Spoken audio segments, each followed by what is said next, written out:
deny the children of this community a proper education if we're not doing everything in our power and at our disposal to be successful to uncover $1 million a year in savings. Now, the deadline was extended, and I know you have other meetings. And I also know that you've made some changes to make sure that we are to be more successful. But are we doing everything we can to be successful? And if we're not, we have another chance, I guess, just like every other community. But I hope that we'll find that whatever means we have to get there is being utilized. On September 29th, the Fiscal Advisory Committee presented a multitude of ideas to be explored for cost savings and revenue generation. September 29th was 6 weeks ago. There hasn't been one idea on your agenda for Board of Selectmen to be vetted out.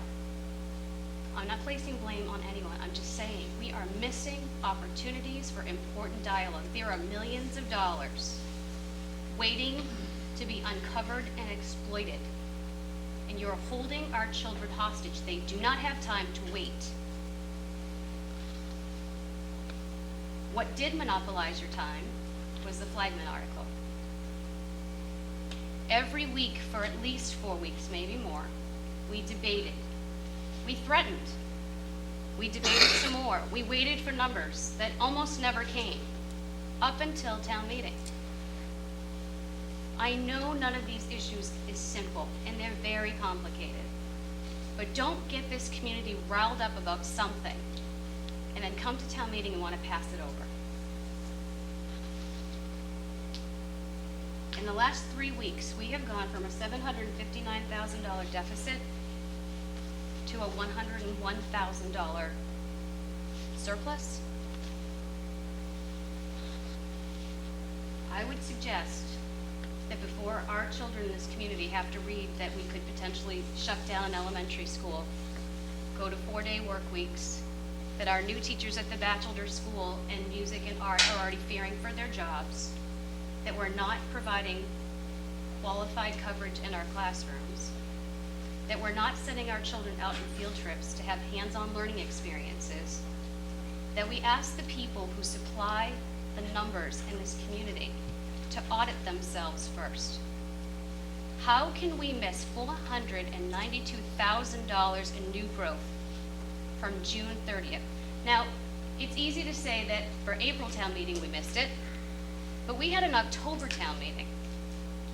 Doesn't someone have to prepare the financials for this community for October? How did we miss $500,000? And how is it that we're having a crisis discussion tonight and there isn't one? We missed $100,000 at the April town meeting. Fortunately, because it was noticed, we're going to use it towards motor vehicle excise tax. That's terrific. If the other one opportunity that our community has to have revenue stream is through wastewater, on September 29th and at October town meeting, we had updates on progress, and I think that's terrific. However, at both meetings, one of the outstanding opportunities to talk about was public forums to educate the community on the costs and the overall benefit and the opportunities that lie ahead for North Reading. I check the transcript every week. There are no public forums set up. What are we waiting for? In March of 2008, NREW supplied a list of 12 to 15 items to the Board of Selectmen with a request to have answers to those lists by April town meeting. I supplied that list again to the Board of Selectmen in preparation for the September 29th discussion. I have never received an update or a status on any of those items. Lastly, if we are at a $1 to $2 million deficit for next year, how is it that the last couple of contracts that have been negotiated included a 2% raise? How can we afford to keep raising what we pay out.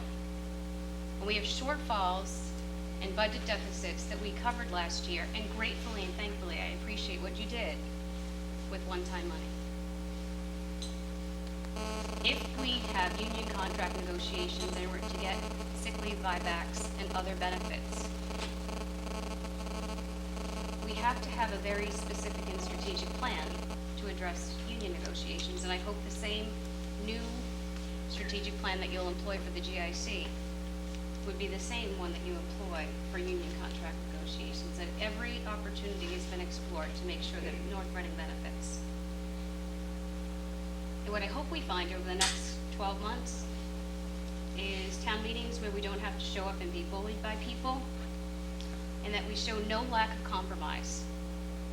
If every employee in this community gave up a little bit, whether it's an increased premium of a few dollars, then we'll be saving jobs and not jeopardizing our services and our programs, not just for school children, but for seniors and everybody else.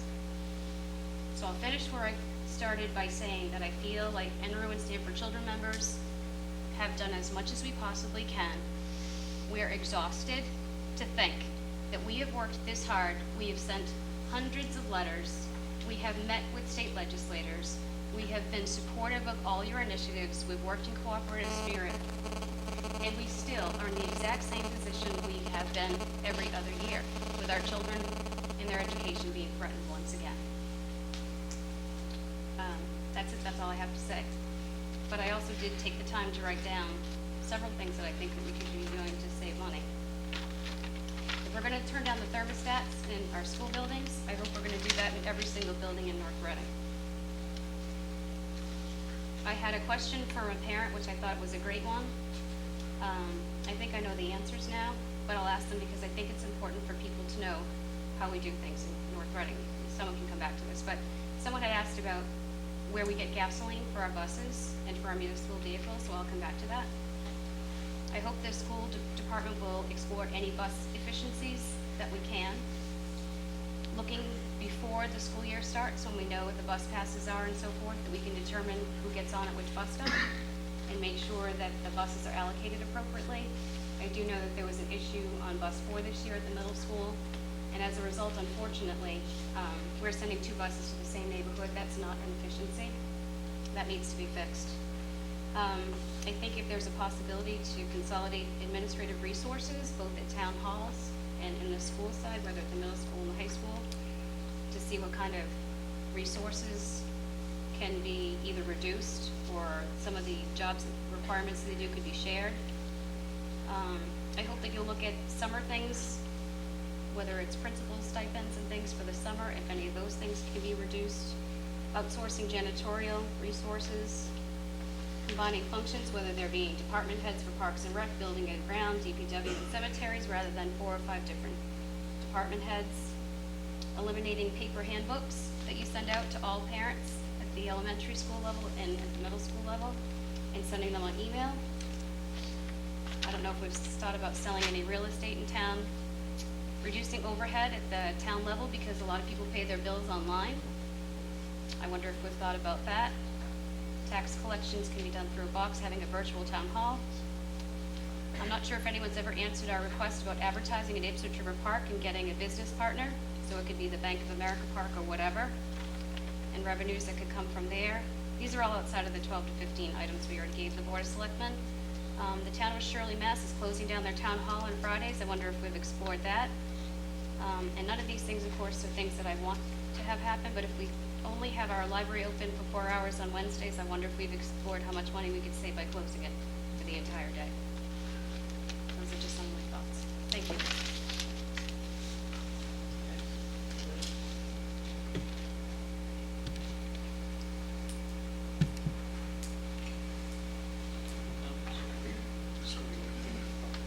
Gentleman in the back.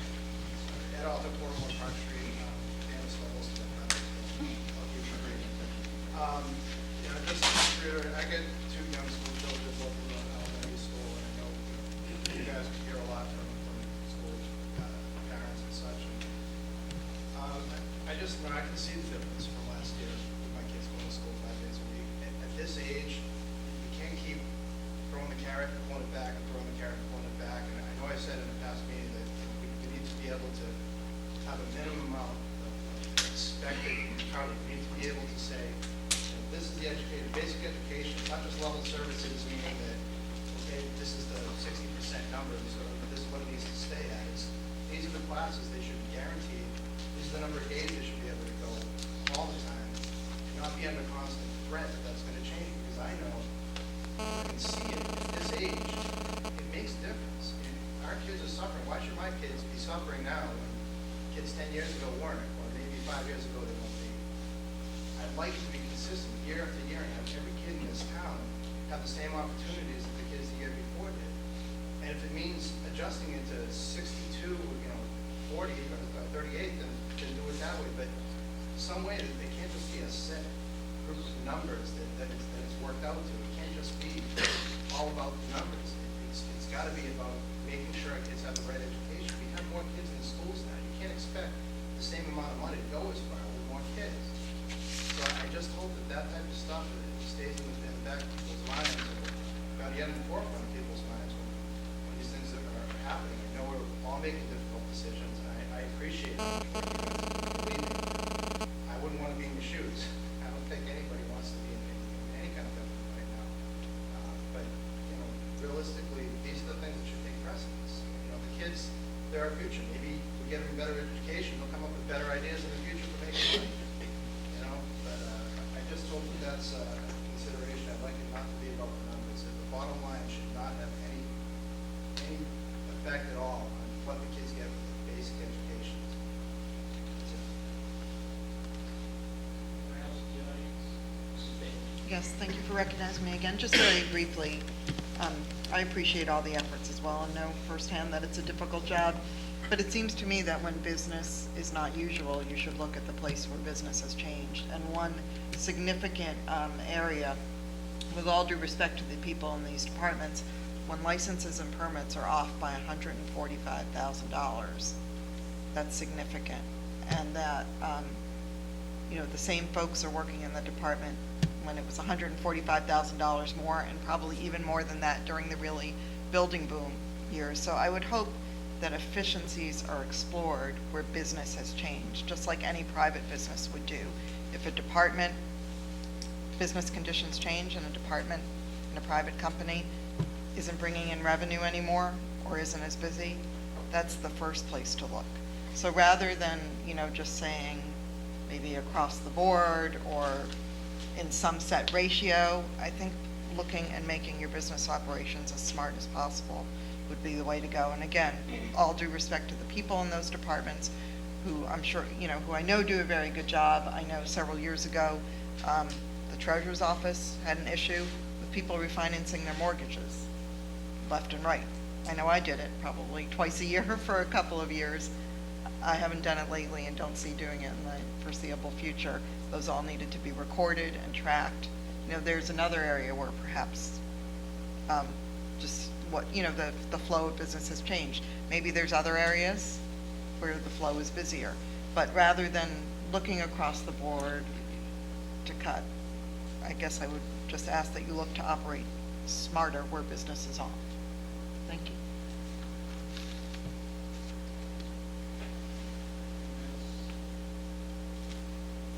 I just wanted to address a couple issues. I'm sure most of you know the funding issue is a statewide issue. I think from the Reading's point of view, at least this is my point of view, and I think from the school department's point of view, we're a little bit closer to the bone than some of the other communities. So when we have to cut, the bone comes up a lot faster. I think the second thing, I did want to address the GIC issue. We're essentially powerless. It's a negotiated issue between the various unions and employment groups in North Reading and the town administrator.